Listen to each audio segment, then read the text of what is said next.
আজকে আসুন আমরা শয়তানের ওয়াসওয়াসা থেকে আল্লাহ পাকের কাছে পানাহ চেয়ে নিয়ে যথারীতি কোরআন থেকেই সরাসরি আলোচনা শুরু করি। পড়ুন সবাই পুরুষোচিত কণ্ঠে, সকলে একযোগে পড়েন। আউযু বিল্লাহি মিনাশ শাইতানির রাজীম। বিসমিল্লাহির রাহমানির রাহিম। কাইফা তাকফুরুনা বিল্লাহি ওয়া কুনতুম আমওয়াতান ফাহিয়াকুম সুম্মা ইউমীতুকুম সুম্মা ইউহয়ীকুম সুম্মা ইলাইহি তুরজাউন। হে মানুষ, তোমরা কিভাবে কুফরি করো, অস্বীকার করো, আল্লাহর সাথে নাফরমানি করো? কিভাবে করো যে আল্লাহ তুমি ছিলে মৃত্যু, তোমাকে আল্লাহ পাক জিন্দা করেছেন, এই জিন্দা থেকে আবার মৃত্যু করবেন, আবার মৃত্যু থেকে তোমাদেরকে জিন্দা করবেন, আবার সেই আল্লাহর কাছে তোমাদেরকে ফিরে আসতে হবে। সুতরাং মানুষ জন্মের পূর্বে সব মৃত্যু ছিল, একথা তো আজ বিজ্ঞান সম্মত কথা, বৈজ্ঞানিক সত্য কথা। মানুষ জন্মের আগে মৃত্যু ছিল। কিভাবে? মানুষের উৎপত্তি থেকে এলো, কোরআনে কারীম তা পরিষ্কার করে বলছে তোমাকে কিভাবে সৃষ্টি করেছে তুমি দেখো। সন্তান মায়ের জরাইতে আসার পূর্বে সে ছিল পিতার শুক্রকীট আর মায়ের ডিম্বাণু, অর্থাৎ স্পার্মটোজন এবং ওভাম, এই দুটি জিনিসের মধ্যে সে বিভক্ত ছিল। মায়ের বক্ষপিঞ্জর এবং পিতার পৃষ্ঠদেশ থেকে সবেগে নির্গত এক ফোঁটা পানি দিয়ে আমি আল্লাহ পাক তোমাকে সৃষ্টি করেছি। কোরআনে কারীম বলছে, হাল আতা আলাল ইনসানি হিনুম মিনাদ দাহরি লাম ইয়াকুন শাইআম মাযকুরা। মানুষের জীবনে কি এমন এক সময় এসেছিল না যখন সে উল্লেখযোগ্য বিষয় বস্তু হিসাবে পরিগণিত ছিল না? তোমার নাম ছিল না, পরিচয় ছিল না, কিছুই ছিল না, দুনিয়ার কেউ তোমাকে জানতো না, শুনতো না। আমি আল্লাহ পাক তোমাকে সৃষ্টি করেছি। তুমি কোত্থেকে এলে? কোরআনে কারীম থেকে তা জেনে নাও। আল্লাহ রাব্বুল আলামিন বলেন, ইন্না খালাকনাকুম মিন তুরাবিন সুম্মা মিন নুতফাতিন সুম্মা মিন আলাকাতিন সুম্মা মিন মুদগা। আমি রব্বুল আলামিন তোমাকে সৃষ্টি করেছি মাটির উপাদান দিয়ে তৈরি করলাম। মা বাপের পুরুষের স্পার্মটোজন আর মহিলাদের ওভাম দুটি মিলে মায়ের গর্ভের ভিতরে নাপাক পানি ফোঁটাকে জমাট রক্তে পরিণত করে দিলাম। এই জমাট রক্তকে গোশত বানালাম, কচি কচি হাড় দিয়ে একটা বডি, একটা স্ট্রাকচার তৈরি করলাম। তারপরে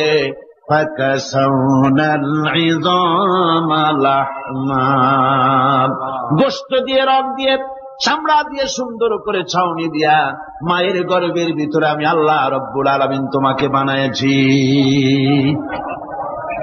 মায়ের পেটের ভিতরে ফি কারারিন মাকিন, একটি সুরক্ষিত জায়গায় তোমাকে আমি রেখে দিলাম, যেখানে কোনো রোগ, কোন জার যেখানে পৌঁছতে পারবে না, কোন অসুবিধা হবে না, এমন একটা জায়গায়, এমন একটা ইন্টেনসিভ কেয়ার ইউনিটের ভিতরে রেখেছি। সুবহানাল্লাহ। একটা ইন্টেনসিভ কেয়ার ইউনিট যেখানে কোন রকমের কোন জার্ম প্রবেশ করে বা করবার কোন ক্ষমতা নাই কারো, এমন একটা প্যাকেট, সুন্দর একটা প্যাকেট, একটা কভারের মধ্যে তোমাকে তৈরি করা হলো মায়ের পেটের মধ্যে। তারপরে আজকে তুমি কুফরি করতেছো, আজকে আমাকে অস্বীকার করছো। ওই গর্ভের ভেতরে আমি ইচ্ছে করলে রক্তের পিণ্ডের আকারে মায়ের গর্ভ থেকে আবর্ষণ করে দিতে পারতাম, তার মুখ দেখতে পারত না।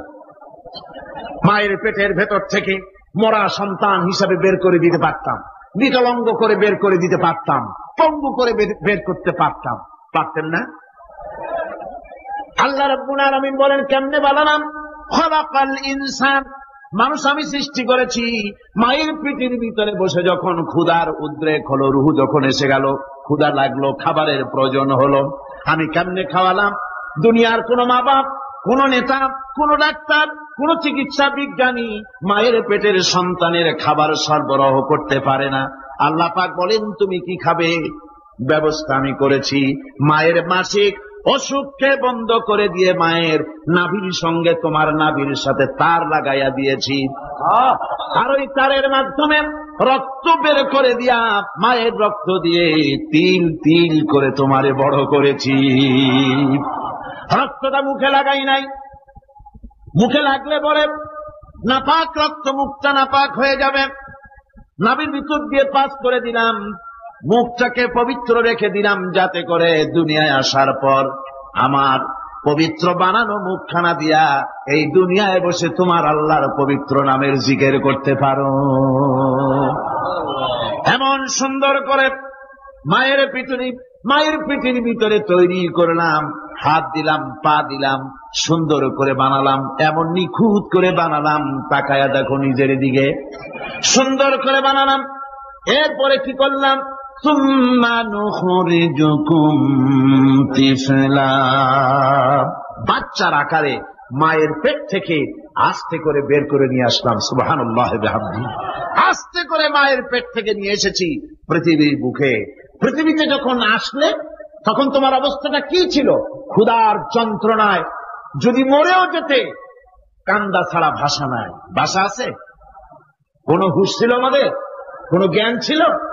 আল্লাহ রাব্বুল আলামিন বলেন, আল্লাহু আখরাজাকুম মিন বুতুনি উম্মাহাতিকুম লা তা'লামুনা শাইআ, মায়ের গর্ভ থেকে এমন অবস্থায় বের করে এনেছি যখন তোমার কোনো হুঁশ নাই, জ্ঞান নাই, কথা বলতে পারো না, পায়খানার ভিতরে পড়ে থাকো, ট্যাটা করে কান্দা ছাড়া পথ নাই, পানির পিপাসায় গলা শুকায় যায়, কান্দা ছাড়া পথ নাই, মনের তোমার মুখের কোন ভাষা নাই কান্না ছাড়া। আমি তোমার এমন আল্লাহ, আমি তোমার এমন স্রষ্টা, আমি তোমার এমন রব। তোমার ভাষা নাই বলে মায়ের কলিজার ভেতরে আমি তোমার প্রতি এক দুর্বিনীত মহব্বত পয়দা করে দিয়েছি। তোমার কান্না তোমার মায়ের বুকের মধ্যে শেল বিঁধে যায়। তুমি যখন কাঁদো, কান্নার আওয়াজ যখন মায়ের কানে চলে যায়, হাজারো কাজ ফেলে মা দৌড়াইয়া বাচ্চারে কোলে নেয়। কি খাবে কেউ তৈরি করে না। আল্লাহ রাব্বুল আলামিন বলে, বান্দারে, দুনিয়ায় আসার আগে তুমি কি খাবে, খাবারের বন্দোবস্ত আমি আল্লাহ করেছি, আমি এমন স্রষ্টা। তুমি দুনিয়া আসার 6 মাস আগে তোমার মায়ের বুকের ওপরে তোমার খাদ্য গরম করে আমি আল্লাহ রিজার্ভ করে রেখে দিয়েছি। সেই খাদ্য শুধু খাদ্য নয়, রোগের প্রতিষেধক, এটা ওষুধ। আজ বিজ্ঞানীরা, চিকিৎসা বিজ্ঞানীরা বলছেন মায়ের দুধ সন্তানের খাদ্যের, মায়ের দুধের চাইতে কোনো বিকল্প কিছুই নাই। সন্তান পৃথিবীতে এলে মায়ের প্রথম দুধটা, গ্রামে গঞ্জে অশিক্ষিত এলাকায় প্রথম দুধটা ফেলে দেয়, এটাকে মনে করে এটা খারাপ, এটা খাওয়াতে নাই, তাহলে ধনুষ্টঙ্কার হবে, হাবি যাবি কথা বলে। আল্লাহ দুধ বানাইছে বাচ্চার ধনুষ্টন করার জন্য। মায়ের ওই প্রথম দুধটা হচ্ছে সন্তানের জন্য সমস্ত রোগের প্রতিষেধক। সে ছিল পেটের ভিতরে একটা কাভারের মধ্যে, ওখানে কোনো জার্ম ছিল না, কোন রোগ জীবাণু ছিল না। ও পৃথিবীতে এসেছে যেখানে অক্সিজেনের ভেতরে জার্ম রয়েছে, বাতাসের ভিতরে জার্ম রয়েছে, যার পরিবেশটা খারাপ হয়ে আছে, মানুষের শ্বাস প্রশ্বাসে নিঃশ্বাসে হাজারো রোগ জীবাণু ঘুরছে। এই রকমের একটা পৃথিবীতে এসেছে। আসার পরে কচি স্বাস্থ্য, কচি শরীর, কচি হার্ট, কচি লাংস, সেটাকে প্রতিরোধ করবে কি করে? সেজন্য আল্লাহ পাক মায়ের দুধের ভিতরে সমস্ত রোগের প্রতিষেধক দিয়ে দিয়েছেন। সুবহানাল্লাহ। আজকের বিজ্ঞানীরা তা স্বীকার করেছেন। অনেক মা তার সন্তানকে দুধ দেন না, নিজের শরীর স্বাস্থ্য ভালো রাখার চিন্তা করে বাচ্চাকে দুধ খাওয়ান না। এটা অত্যন্ত নির্মম কাজ। বাচ্চাকে দুধ খাওয়ালে বাচ্চার সাথে মায়ের মহব্বত বাড়ে। ইউরোপে, আমেরিকায় মাকে মা বলে ডাকে না, বাপকে শ্রদ্ধা করে না, সম্মান করে না। তার কারণ সেখানে মায়েরা তার সন্তানদেরকে কোলে নেয় না, সন্তানদেরকে ফিডার খাওয়ায়। আর আমি নিজের চোখে দেখেছি মায়েরা ইউরোপে, আমেরিকায় যখন শপিং এ আসে, তখন রাস্তায় যখন আসে, তখন ওই পুশ চেয়ার গুলিতে বাচ্চাকে শোয়াইয়া বাচ্চা এভাবে পুশিয়ারে করে ঠেলে নিয়ে যায়, আর কুত্তার বাচ্চাগুলি কোলে করে ঘুরে বেড়ায়। কুত্তার বাচ্চা কোলে নেয়, নিজের বাচ্চা পুশিয়ারে করে ঠেলে। সেই জন্য মায়ের প্রতি সন্তানের মহব্বত হয় না, সন্তানেরও মায়ের প্রতি কোনো শ্রদ্ধা জাগে না। আল্লাহ কি ব্যবস্থা মায়ের কলিজার মধ্যে মহব্বত পয়দা করে দিয়েছেন আল্লাহ পাক। মায়ের বুকের দুধের ভিতরে আল্লাহ রাব্বুল আলামিন, আল্লাহ পাক বলছেন, আমি মানুষ সৃষ্টি করেছি আর তার সমস্ত প্রয়োজন মিটিয়েছি, তার খাবারের সব প্রয়োজন মিটিয়ে দিয়েছি। দুধটাকে ঘন করি নাই হজম করতে পারবে না বলে, ওই দুধটা সামান্য পাতলা করে দিয়েছি, ওর ভিতরে সামান্য মিষ্টি দিয়েছি। দুধের বোটার ভিতরে একটা ছিদ্র দিলে চোষা মারলে পরে অনেকগুলি দুধ বেরিয়ে এসে গলাটা আটকে যেত, তোমার কচি কণ্ঠ গলা আটকে যেত, শ্বাস করতে পারতে না। এজন্য মায়ের স্তনের বোটার ভিতরে সূক্ষ্ম সূক্ষ্ম 32টা ছিদ্র করে আস্তে করে দুধ বার করে তোমার জীবন আমি বাঁচাইছি। খলাকাল ইনসান, মানুষ সৃষ্টি করেছি আমি আল্লাহ পাক। সুতরাং যে আল্লাহ পাক এ মানুষ সৃষ্টি করলেন আর মায়ের কলিজার ভিতরে মহব্বত পয়দা করে দিলেন, সে আল্লাহ পাক বলছেন, খবরদার ওই মাকেও যেন আবার ভুলে যেও না। মাকে সম্মান করে করো, মা বাপকে মহব্বত করো, তাদেরকে শ্রদ্ধা করো। বউ পাইয়া সুন্দর স্ত্রী পেয়ে মায়ের কথা ভুলে যেও না। অনেক সাহেব আছে মায়ের কথা ভুলে যায়, স্ত্রীর কথা অনুযায়ী মায়ের উপর অত্যাচার করে, এরকমও বহুত আছে। আল্লাহ পাক বলছেন, শোনো, وَقَضَى رَبُّكَ أَلَّا تَعْبُدُوا إِلَّا إِيَّاهُ وَبِالْوَالِدَيْنِ إِحْسَانًا। তোমার প্রভুর পক্ষ থেকে ফয়সালা হয়েছে, চূড়ান্ত সিদ্ধান্ত হয়ে গিয়েছে, আমি আল্লাহর ইবাদতের পর তোমার মা বাপের ইহসান করবে, খেদমত করবে, তাদের জন্য উপকার করবে, তাদেরকে ভালোবাসবে। আল্লাহ রাব্বুল আলামিন বলেন, মা বাবার সঙ্গে কেমনে কথা বলবে, তাদের সাথে কিভাবে আচরণ করবে, আল্লাহ তাও শিখিয়ে দিয়েছেন। আল্লাহ পাক বলেন, ওয়ালা তাকুল লাহুমা ওয়াকুল লাহুমা কাওলান কারীমা। মা বাবার সাথে সম্মানজনক কথা বলো। ওয়াকুল লাহুমা কাওলান কারীমা, সম্মানজনক কথা বলো। মাথায় ঝাঁকি দিয়ে রাগ করে চোখ মোটা করে কথা বলো না। তুমি সন্তান, তোমার জন্য সবচাইতে বড় পীর তোমার আব্বা, তোমার আম্মা, ঠিক কিনা কন? ছেলের জন্য, মেয়ের জন্য, সন্তানের জন্য সবচাইতে বড় পীর কে? বাপ মা। এটা ভালো করে মনে রাখতে হবে।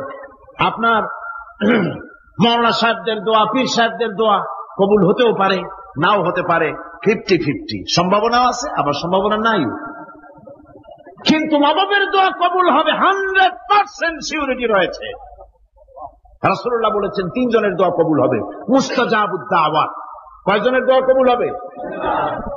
আল্লাহ রাব্বুল আলামিনের হাবিব বলেন 3 জনের দোয়া কবুল হবে আল্লাহর দরবারে। তার মধ্যে একজন হলেন মাজলুম ব্যক্তি, যে ব্যক্তি অত্যাচারিত, যে ব্যক্তি মুসাফির, প্রবাসী, তার দোয়া কবুল হবে। আর মা বাপ যদি সন্তানের জন্য দোয়া করে, ওই দোয়া আল্লাহ রাব্বুল আলামিনের দরবারে মঞ্জুর হয়ে যায়।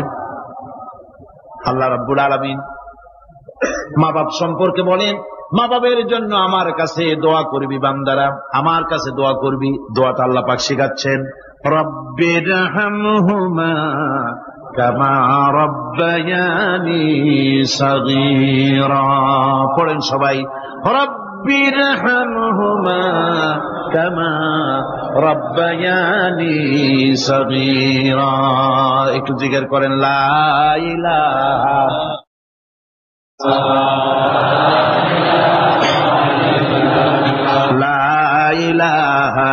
ইল্লাল্লাহ, লা ইলাহা ইল্লাল্লাহ, লা ইলাহা ইল্লাল্লাহ, লা ইলাহা ইল্লাল্লাহ মুহাম্মাদুর রাসূলুল্লাহ। আমার ভাইরা, আল্লাহ পাক শিখাচ্ছেন, বান্দা তোর মা বাপের জন্য আমার কাছে দোয়া কর। আল্লাহ রব, আয় আমার প্রভু, আমার মা বাপ যেমন ছোটবেলায় আমাকে স্নেহের কোলে লালন পালন করেছে, আয় আমার আল্লাহ তুমি আমার মা বাপকে তোমার রহমতের কোলে লালন পালন করো। আল্লাহ শিখাই দিয়েছেন। আমার ভাইরা, প্রত্যেক নামাজের পরে এই দোয়াটা ভুলে যাবেন না। ভুলে যাবেন? ভুলে যাবেন? আমার ভাইরা, وَوَصَّيْنَا الْإِنسَانَ بِوَالِدَيْهِ إِحْسَانًا حَمَلَتْهُ أُمُّهُ كُرْهًا وَوَضَعَتْهُ كُرْهًا। আল্লাহ পাক বলেন, আমি পৃথিবীর সমস্ত মানব মণ্ডলীকে উপদেশ দিয়েছি, মা বাপকে সম্মান করো, শ্রদ্ধা করো, তাদের উপকার করো। তার কারণ হলো তোমার মা তোমাকে গর্ভে ধারণ করেছে অত্যন্ত কষ্টের সাথে। আল্লাহ বলতেছেন, মা তোমাকে গর্ভ ধারণ করেছে অত্যন্ত কষ্টের সাথে, এরপরে তোমাকে ডেলিভারি করেছেন অত্যন্ত কষ্টের সাথে, তোমাকে ডেলিভারি করেছেন। গভীর রাত্রে মানুষ সব ঘুমায় যায়, গর্ভবতী মা ঘুমাতে পারে না। সন্তান পেটের ভিতরে হাঁটু দিয়া গুতা মেরেছে, পা দিয়া লাথি মেরেছে। মা চরম শীতের রাত্রে, প্রচন্ড শীতের রাতে গায়ের লেপটা সরাই দিয়া মা একবার দাঁড়ায় আর একবার বসে, একবার দেওয়ালের সাথে হেলান দিয়া দাঁড়ায়, কষ্ট করে রাতটারে কাটায় দেয়। আবার সারাদিন সংসারের জন্য কাজ করেছেন, রান্না বান্না করেছেন মা, সকলকে খাওয়াইয়া মা শেষের দিকে খেতে গেছেন। যখন নিজে খেতে গেলেন, খাবারের ক্ষুধা নিয়ে, পেট ক্ষুধা নিয়ে খেতে বসেছেন, পেটের ভিতরে সন্তান লাথি মেরেছে, পেটের মধ্যে ঘুষা মেরেছে, হাঁটু দিয়া গুতা মেরেছে। ভরা পেটে, পেটের ভিতরে সন্তান গুতা মারলো হাঁটু দিয়া, মাথা দিয়া। মা ক্ষুধা রয়েছে, পেটে খেতে পারলেন না, বেদনা শুরু হয়েছে। খাবারের থালাটা ঠেলে দিয়ে মা দাঁড়ালেন, বসলেন, চোখের পানি ফেললেন। এভাবে করে মা একটা দুইটা দিন নয়, 10টি মাস পর্যন্ত সন্তানটাকে পেটের মধ্যে নিয়ে, একটা জীবিত মানুষ আর একটা জীবিত সন্তান পেটের মধ্যে নিয়ে নড়াচড়া করছেন, চলাফেরা করছেন। কিতাবের মধ্যে এসেছে, রাতের বেলায় মা যে ঘুমাতে পারেন না সন্তানের নড়াচড়ার কারণে, রাতভর ইবাদত করলে যত সওয়াব পাওয়া যেত, আল্লাহ ওই সওয়াব মায়ের আমলনামায় লিখে দেন। সন্তান পেটে থাকার কারণে খেতে পারে না, পেট ভরে ক্ষুধায় কষ্ট পায় মা। এই জন্যে 10 মাস ধরে রোজা রাখলে যে সওয়াব হতো, আল্লাহ রাব্বুল আলামিন মায়ের আমলনামায় রোজার সওয়াব লিখে দেন। 10 মাস পুরে গেল, সন্তান ডেলিভারির সময় চলে এলো। মায়ের মন বিমর্ষ, সন্তান ডেলিভারি হবে, না জানি মরে যাই নাকি, না জানি অপারেশন লাগে নাকি, কি অবস্থা হবে। মা খেতে পারে না, মুখটা শুকায়া যায়। ডেলিভারির সময় যখন আসে, মা বাবার কাছ থেকে বিদায় নিয়ে যায়, স্বামীকে একান্তে গোপনে ডেকে নিয়ে বলে, প্রাণের স্বামী, দীর্ঘদিন একসঙ্গে ঘর কন্যা করেছি, অপরাধ হয়ে যেতে পারে, আমারে মাফ করে দিও। আমার মনে হয় এবার আমি আর বাঁচব না। সংসার থাকলো, চাবি থাকলো, সব বুঝে নাও, আমারে মাফ করে দিও। মা চলে গেল সতিকা গৃহে, ক্লিনিকে চলে গেল, অপারেশন থিয়েটারে চলে গেল, অথবা ডেলিভারির জায়গায় চলে গেল। ডেলিভারি পেইন শুরু হয়ে গেল, বেদনা শুরু হয়ে গেল। এক একটা বেদনা যেন মায়ের এক একটা মৃত্যু যন্ত্রণা শুরু হয়ে যায়। এমন যন্ত্রণা, প্রসব বেদনা দুনিয়ার ভুক্তভোগী মা ছাড়া আর কেউ জানে না। এই চরম বেদনার ভেতর দিয়ে, চরম কষ্টের ভিতরে মা যখন একটা বাচ্চা প্রসব করলো, জিহাদের ময়দানের মতো মা রক্তাক্ত হয়ে গেলেন, সন্তান দুনিয়ায় এলো। মা তখন অস্থির থাকেন।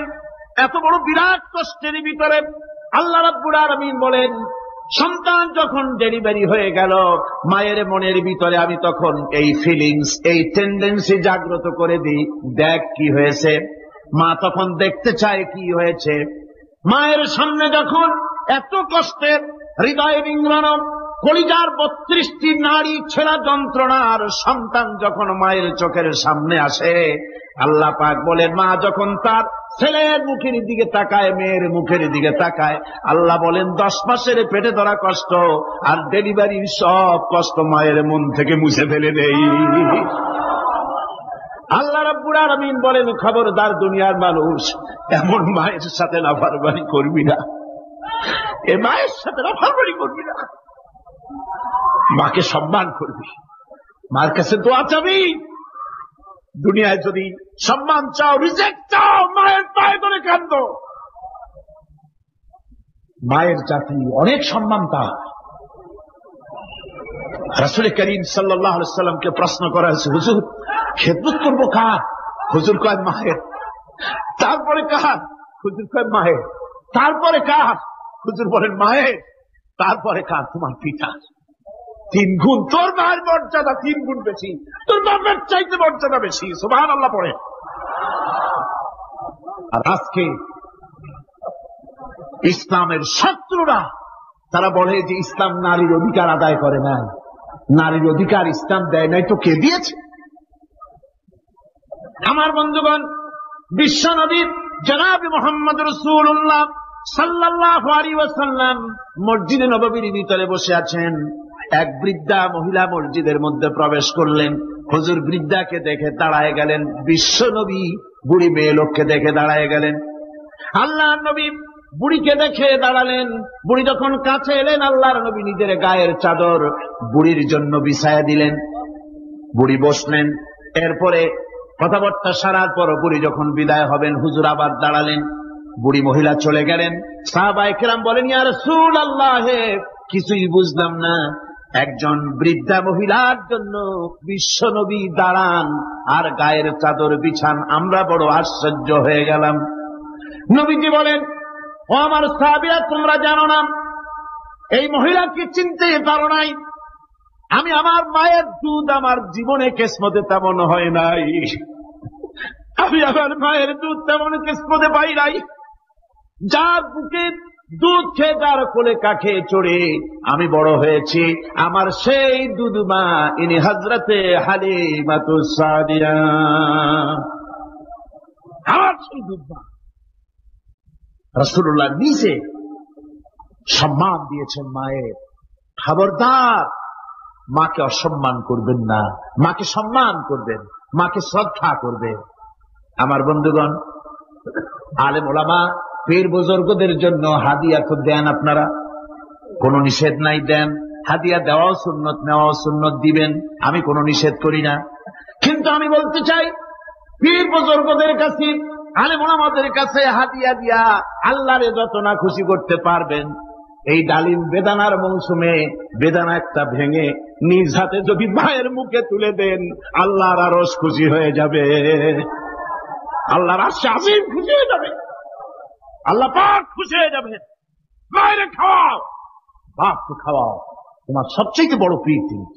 সুবহানাল্লাহ পড়ে, সুবহানাল্লাহ। মা বাপ যদি একটু দোয়া করে দেয়, তোমার জিন্দেগির কাম শেষ। একটু বদদোয়া করলে জাহান্নামে যাবা। কোন পীর সাহেব বদদোয়া করলে জাহান্নামে যাবে এমন কথা নয়। কোন মাওলানা বদদোয়া করলে দোজখে যাবে এমন কথা নয়। রাসূল বলেছেন, হুমা জান্নাতুকা ওয়া নারুকা। মা বাপ তোমার বেহেশত, মা বাপ তোমার জাহান্নাম। মা বাপ যদি অসন্তুষ্ট হয়, দোজখে যাবি, আর মা বাপ যদি খুশি, আল্লাহর জান্নাতে চলে যাবে। সুবহানাল্লাহ, সুবহানাল্লাহ, সুবহানাল্লাহ। মায়ের পায়ের তলে তোর বেহেশত। আমরা পুরুষ, আমাদের গত বছরও বলেছি, আমরা পুরুষ, আমাদের পায়ের তলে জুতা। আমাদের পায়ের তলে কি? শুধু জুতা। আর আমার মা, আমার মায়ের জাতি যারা এই প্যান্ডেলে বসে আছেন, আমার মায়েরা, বোনেরা, মায়ের জাতি যারা পৃথিবীতে, মায়ের জাতির পায়ের তলে আল্লাহর বেহেশত। সুবহানাল্লাহ। নারীর মর্যাদা ইসলাম দেয় নাই, কে দিয়েছে? আল্লাহ দিয়েছেন, আল্লাহ রাসূল দিয়েছেন। আমার বন্ধুগণ, হযরত মাইজিদ বুস্তামি, ছোট্ট বাচ্চা ছেলে, গভীর রাত্রে মা অসুস্থ, পানির পিপাসায় জেগে উঠেছেন। বাবারে, পিপাসায় শেষ হয়ে গেলাম, পানি দাও। ছেলে ঘরের ভিতরে পানি না পেয়ে বাইরে দৌড়াদৌড়ি করলেন। অনেক দূর থেকে পানি নিয়ে এসে দেখেন, আর আমার মা, আমার মায়ের জাতি যারা এই প্যান্ডেলে বসে আছেন, আমার মায়েরা, বোনেরা, মায়ের জাতি যারা পৃথিবীতে, মায়ের জাতির পায়ের তলে আল্লাহর বেহেশত। সুবহানাল্লাহ। নারীর মর্যাদা ইসলাম দেয় নাই, কে দিয়েছে? আল্লাহ দিয়েছেন, আল্লাহর রাসূল দিয়েছেন। আমার বন্ধুগণ, হযরত বাইজিদ বুস্তামি ছোট্ট বাচ্চা ছেলে, গভীর রাত্রে মা অসুস্থ, পানির পিপাসায় জেগে উঠেছেন। বাবারে পিপাসায় শেষ হয়ে গেলাম, পানি দাও। ছেলে ঘরের ভিতরে পানি না পেয়ে বাইরে দৌড়াদৌড়ি করলেন। অনেক দূর থেকে পানি নিয়ে এসে দেখেন মা ঘুমায় গেছেন। পানি নিয়ে দাঁড়ানো পৌষ মাস, মাঘ মাসের শীতের রাত, ফজরের সময় মায়ের ঘুম ভেঙে গেল। তাকিয়ে দেখেন বাইজিদ দাঁড়ানো, হাতে পানি থরথর করে কাঁপছে। জিজ্ঞাসা করে, বাইজিদ তুমি দাঁড়ানো কেন? ছোট্ট বাচ্চা বলে, মা পানি চেয়েছিলে তুমি গভীর রাত্রে, পানি ঘরে ছিল না, অনেক দূর থেকে আনতে হয়েছে। মা বলছে, ঘুমাও নাই কেন গ্লাস থুইয়া? বাচ্চা বলে, ঘুমাই নাই। তুমি যদি আবার পানি চাও, সময় মতো যদি দিতে না পারি, মা তোমার কষ্ট হবে। এই জন্য ফজর পর্যন্ত আমি দাঁড়ায় আছি, কখন তুমি পানি চাও। মা হাতের থেকে পানি নিয়ে পান করলেন। বাইজিদকে বিছানার উপরে আরাম করে কম্বল দিয়ে ঘুম পড়াইয়া দিলেন। হযরত বাইজিদের মা উযু করে ফজরের নামাজ পড়ে সিজদায় চলে গেলেন। চিৎকার মেরে কেঁদে বলেন, আমার রব, আমার আল্লাহ, আমি আমার বাইজিদের মা, আমি মা হয়ে বাইজিদের জন্য দোয়া করি। বাইজিদ আমার জন্য আজকে যা করেছে, আমি মা, আমার কলিজা ঠান্ডা হয়ে গেছে। হায় আল্লাহ, আমি বাইজিদের জন্য দোয়া করি, তুমি তাকে সুলতানুল আরিফিন বানাইয়া দিও। মঞ্জুর হয়ে গেল আল্লাহ পাকের কাছে দোয়া। আমার ভাইরা, আল্লাহ পাক বলছেন, খবরদার আমার ইবাদতের পরে মা বাপ, আল্লাহর ইবাদতের পরে কারা? মা বাপ। মা বাপকে সম্মান করো, শ্রদ্ধা করো, মোহাব্বত করো, কিসমত খুলে যাবে, কিসমত খুলে যাবে। মা বাপকে সম্মান করো। হযরত আবু হুরায়রা রাদিয়াল্লাহু তাআলা আনহু রাসূলের সামনে এসে কাঁদতেছে। হুজুর বলছেন, আবু হুরায়রা কাঁদো কেন? কাঁদো কেন? রাতের বেলা কাঁদো কেন? হযরত আবু হুরায়রা বলছেন, হুজুর আমাকে মা মেরেছেন। হুজুর বলছেন, মা মারলো কেন? কোন অপরাধ করেছো? কোন গোস্তাখি করেছো? আবু হুরায়রা বলছেন, না হুজুর, কোন গোস্তাখি করি নাই, তবে মারলো কেন? হযরত আবু হুরায়রা বলছেন, হুজুর আমি আপনার দরবার থেকে ফিরতে রাত হয়ে গিয়েছিল। মা জিজ্ঞেস করলেন, আবু হুরায়রা এত রাত্রে কোথায় ছিলি? বললাম, আমি ছিলাম যে কদম চুমতে পারলে দুনিয়া ধন্য হয়, সেই দরবারে নববীর কদম মোবারক থেকে আসতে আমার দেরি হয়েছে। আমার মা মুশরিকা, আপনার নাম শুনে তার গায়ে আগুন জ্বলে উঠলো, আমাকে ধরে মারা আরম্ভ করলো। বলল, হয় আমার বাড়ি ছাড়বি, আর না হয় মুহাম্মদ সাল্লাল্লাহু আলাইহি ওয়াসাল্লামের দরবার ছাড়বি। আমি বললাম, আমার মা, তুমি বুড়ি মানুষ, তোমার গায়ে যত শক্তি আছে সমস্ত শক্তি দিয়ে আমারে পিটাও, আমারে মারো। মারতে মারতে আমাকে বাড়ি থেকে তুমি বের করে দাও। তোমার বাড়ি শুদ্ধ, তামাম দুনিয়া ছেড়ে দিতে পারি, আল্লাহর নবীর কদম মোবারক ছেড়ে দিতে পারি না। হুজুর, আমার মা আমাকে গলা ধাক্কা দিয়ে বের করে দিয়েছেন। হুজুর বলছেন, আবু হুরায়রা, তোমার মা তোমাকে মেরেছে, তুমি আমার কাছে নালিশ করছো? আমার তো এখানে ইন্টারফেয়ার করার কিছুই নেই। সুবহানাল্লাহ, সুবহানাল্লাহ। মা তোমাকে মেরেছে, এখানে আমার করার কিচ্ছু নাই।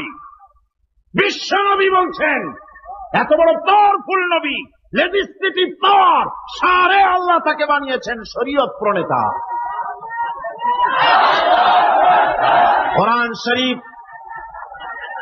কোরআন শরীফে শুধু হালাল ও হারামের, হালাল এবং হারামের, বৈধ এবং অবৈধের সীমারেখা শুধু কোরআনই ঠিক করেন, রাসূলের জন্য আল্লাহ ছেড়ে দিয়েছেন।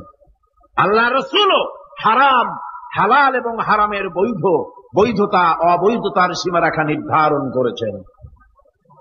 এত বড় ক্ষমতা তার, এত বড় পাওয়ারফুল বিশ্বনবী, তিনি বলছেন, মা মেরেছে, আমার করার কিছু নাই। চিন্তা করেন কত বড় কথা, এ কথার লোড কত। হযরত আবু হুরায়রা বলেন, ইয়া রাসূলুল্লাহ, মা আমাকে মেরেছেন, আমি আল্লাহর নবীর কাছে মায়ের বিরুদ্ধে নালিশ করতে আসি নাই। বললেন, কেন এসেছো?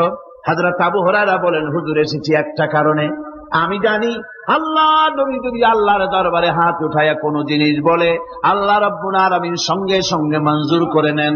হুজুর আমি এসেছি, মেহেরবানি করে দোয়া করুন আমার মাকে যেন আল্লাহ হেদায়েত নসিব করে দেন।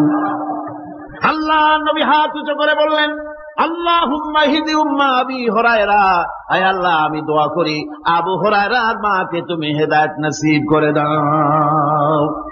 রাসূলুল্লাহ দোয়া করছেন আর আবু হুরায়রা সমানে দৌড়াচ্ছেন। তিনি দৌড়াচ্ছেন, পেছন থেকে কয়েকজনে আবু হুরায়রার জামা টেনে ধরেছে, দৌড়ো। তাদের জানা আবু হুরায়রা খুব ভদ্রলোক মানুষ, কোন ঝড় ঝামেলার মধ্যে থাকে না, রাগ সাগ করে না, চিৎকার মারে না, দৌড় মারে না, এত ভদ্র শরীর, দৌড়ে কেন? না জানি কোন বিপদ বুঝি ঘটে গেছে। পিছন থেকে জামা টেনে ধরে বলে দৌড়াও কেন? হযরত আবু হুরায়রা জামা সাহাবীর হাত থেকে ছিনায় নিয়ে বলেন, জামা ছেড়ে দাও, আমাকে দৌড়াতে দাও। আমি দৌড়াইয়া বাড়িতে দেখতে চাই, আমি দৌড়াই আগে আমার বাড়ি পৌঁছতে পারলাম না, আমি যাওয়ার আগে আমার আল্লাহর নবীর দোয়া আমার বাড়ি পৌঁছে গেছে, আমি এইটা দেখতে চাই। হযরত আবু হুরায়রা বাড়িতে গিয়ে দরজা নক করলেন, ভেতর থেকে আওয়াজ এলো কে? হযরত আবু হুরায়রা বলেন, মা আমি তোমার আবু হুরায়রা ফিরে এসেছি। মা বলছেন, বাবা অপেক্ষা করো, দরজা খুলতেছি। হযরত আবু হুরায়রা বলেন, মায়ের গলার আওয়াজের ভিতরে শিরকিয়াতের কর্কশতা পেলাম না, মায়ের গলার আওয়াজের ভিতরে তাওহীদের গন্ধ পেলাম। আমার মনে হলো নবীজির নিক্ষিপ্ত তীর তার নিশানায় পৌঁছে গেছে। কিছুক্ষণ পর মা আমার বেরিয়ে এলেন, মাথা থেকে চুলের থেকে বুড়ি মানুষ, সাদা চুলের ভিতর থেকে পানি পড়তেছে। মা বলল, বাবারে তোমারে মারার পর আমি বড় অনুতপ্ত হয়েছি, অনুশোচনা করেছি, আমি গোসল করেছি, মনে মনে ভাবলাম আমার ছেলে তো কোনো খারাপ জায়গায় যায় নাই, কেন তারে মারলাম? আমি বড় লজ্জায় পড়েছি তোমারে মেরে। ও আমার আবু হুরায়রা, আমি গোসল করেছি, পবিত্র হয়ে গেছি, জলদি করে আমাকে নিয়ে চলো বিশ্ব নবী জনাবে মুহাম্মদুর রাসূলুল্লাহর দরবারে। হযরত আবু হুরায়রার মা ঘোষণা করলেন, আশহাদু আল্লা ইলাহা ইল্লাল্লাহু ওয়াহদাহু লা শারীকা লাহু ওয়া আশহাদু আন্না মুহাম্মাদান আবদুহু ওয়া রাসূলুহু। আমার ভাইরা, মা বাপ সবচেয়ে সম্মানের জিনিস। আল্লাহর ইবাদতের পরই মা বাপের খেদমত করতে হবে।